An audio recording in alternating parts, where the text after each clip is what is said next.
Hello, in this video I'll be explaining what spot colors are and how they work with the flatbed printer in the digital workshop.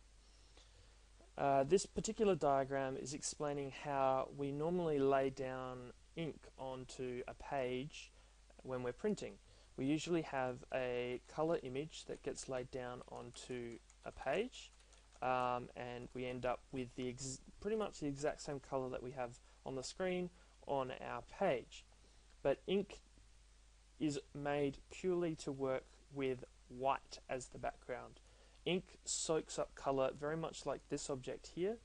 So the light travels through it, it bounces off the white page underneath, and by doing that we get that color.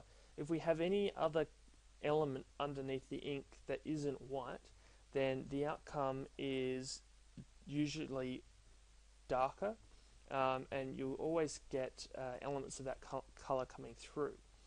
So if we're ever using the flatbed printer and we want to produce an image on our material like so, and we're using material that isn't white, then we have to use the concept called spot color to produce that white. Now, when we're printing with ink, we're using 4 different ink colors to produce the color that we want. We're using cyan, magenta, yellow, and black.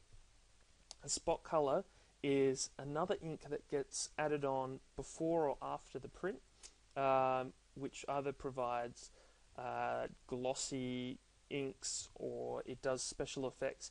And in this case, the flatbed printer has an opaque white ink that it can lay down before it puts color or after, so that we can produce interesting patterns like this on top of MDF or other dark materials, or we can lay down a white layer underneath our colored ink, very much like so. So the base concept is you lay down a white element onto our MDF, which we'll consider as this beige. Then the ink gets laid down, and in this case we're going to lay down another layer of white on top of that ink. This white layer isn't necessary normally, because you just make sure that your colored layer has the white element within it, and this white ink here will show through.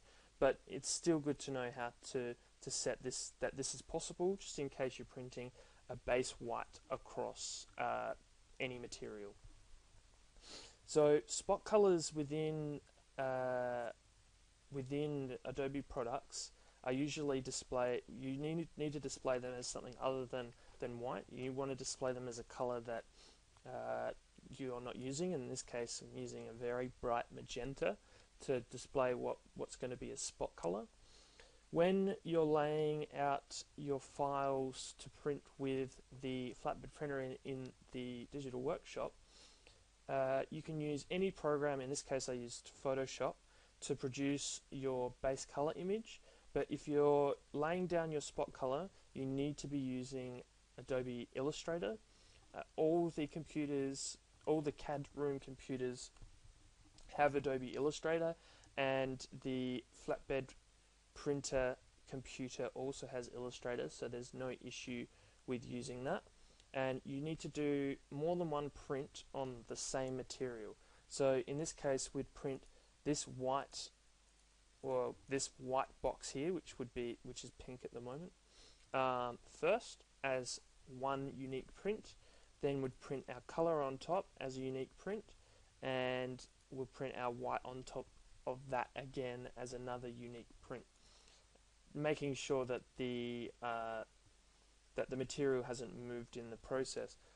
By doing that, you're removing all errors that you could get if you try and sequence those 3 layers together in just one big print. It also allows you to make sure that the ink is dry at every stage, instead of letting the machine guess when it's dry. Especially if it's a rainy day, you might have a few bleeding problems if you're a bit too hasty.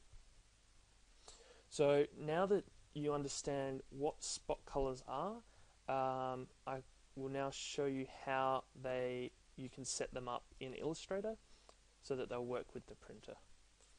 So what we need to do is create a new document within Illustrator. Within the dialog box, we can set the size of the material that we're going to print on. Let's just say that I'm printing on an A3 sheet of MDF, and it will be landscape. And within the advanced drop down area, we want to select CMYK, and I usually prefer to keep this at millimeters. Select OK, and we have our template file. And if we just want to lay down some boxes for our objects to our color print to print on, then all we need to do is create using the rectangle tool the boxes that are necessary. The only problem is, though, I'm not quite sure where my color print is going to be printing on. The best way to register all of this in is to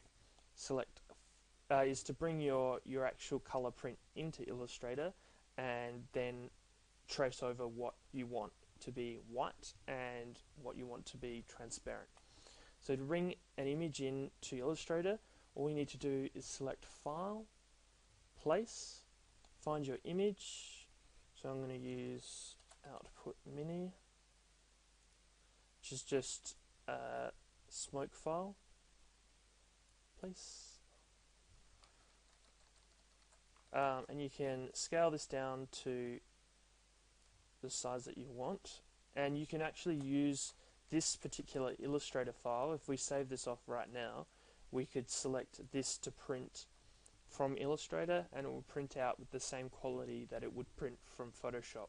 So we know that our registration points are all the same.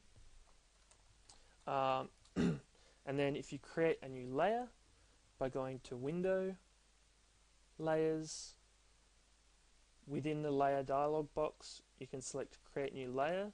And if we lock our color layer by selecting within the layer the lock, and then select back on to layer 2, it means now when we go to select this, it won't move. It's effectively a background. And we can lay down the shapes that we want to block out as white. It may look like this if you're using default Illustrator with these black lines. We don't want those black lines to be there. We just want, we'll eventually just want this to be a spot color within Illustrator. So Illustrator doesn't start with any spot colors, you have to define them. To define a spot color within Illustrator, you need to go up to the Swatches tab, which you'll find in Window, Swatches, and that will open up the Swatches window on the right here. And to create a new spot color, you need to select the Options drop-down menu here and select New Swatch, or you can create a new swatch by clicking the new symbol here. That'll bring up the dialog box. You can now type in the swatch name. This needs to be very specific. In the case of the digital printer, the flatbed printer, sorry, you need to call this spot 1. If it's not called spot 1, then it won't print the white ink with this spot color. And for the color type, it needs to be set to spot color. You can then choose any color that you want within the system. So in this case, I'm going to fiddle around with the CMYK values to make a nice magenta color.